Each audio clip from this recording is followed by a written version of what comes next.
Hello and welcome to the Election Corner on One Man Think Tank.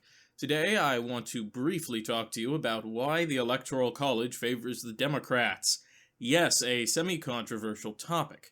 As you may know, the Democrats have a long-standing history of winning the popular vote, only having lost it in practice once between 1996 and 2020 for the presidential elections. Now, this hasn't always resulted in a victory, after all. There were 2 years of George W. Bush and 2 terms of George W. Bush and 1 term of Donald Trump, meaning the Electoral College theoretically favors Republicans. But I've got a different argument. The Democrats have an inbound electoral bias towards them that is going to be very hard for Republicans to overcome, and it is only using quirks of the Electoral College that they can win. Notice, Donald Trump barely won in 2016. Bush barely won in 2020, and both of those came through quirks of barely winning states with large numbers of votes. Hence, people go, well, the Electoral College favors Republicans. When in reality, the entire thing doesn't really favor Republicans. Democrats do very well in the popular vote, and that has mostly been represented in the Electoral College itself. And there's one main reason for that. Right in front of you, I've pulled up the various data for the Democrats and Republicans. Dark blue states are states which are essentially safe for the Democrats. Dark red states are safe for the Republicans. And the lighter shades are states they should normally win. As you can see, in these two categories, Republicans have 178 seats, while Democrats have 275, 5 more than you need to win. Meaning that in order for Republicans to win, they need to go on the offensive and take one of these Democratic seats: Michigan, Pennsylvania, Nevada, or Arizona. Democrats don't. They've got swing districts for all the room, which is Maine's 2nd District, Nebraska's 2nd District, Wisconsin, Texas, Georgia, and North Carolina. And I am projecting a bit into the future on this.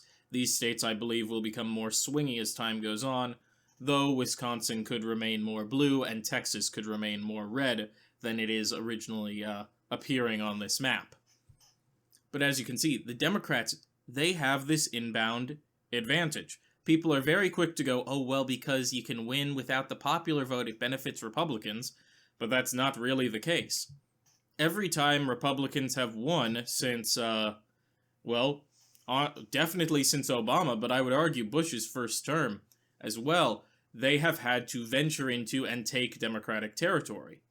Democrats inherently benefit from being on the defensive for the presidency, and it is much easier to be on the defensive, because it means mostly they just have to shore up these 4 states: Michigan, Pennsylvania, Nevada, and Arizona, while also putting some money into like Wisconsin and North Carolina to really bump up the numbers. Especially as we see areas like Atlanta, the Research Triangle, and Houston, Dallas-Fort Worth, and such grow, these states are going to become more competitive, and that's the other bad piece of news for Republicans. Out of the 6 districts I've labeled, 4 states, 3 of those states are red states that are becoming more blue. Only one of them is a blue state which is becoming more red. And to give you an idea, right now, let's say Democrats, it goes horribly for them, they lose all these seats, but then they get Texas. They are already almost in the lead, and at that point they'd have to lose all 4 of these side seats, which is really unlikely, especially given the fact that Nevada is getting very close to being solidly blue.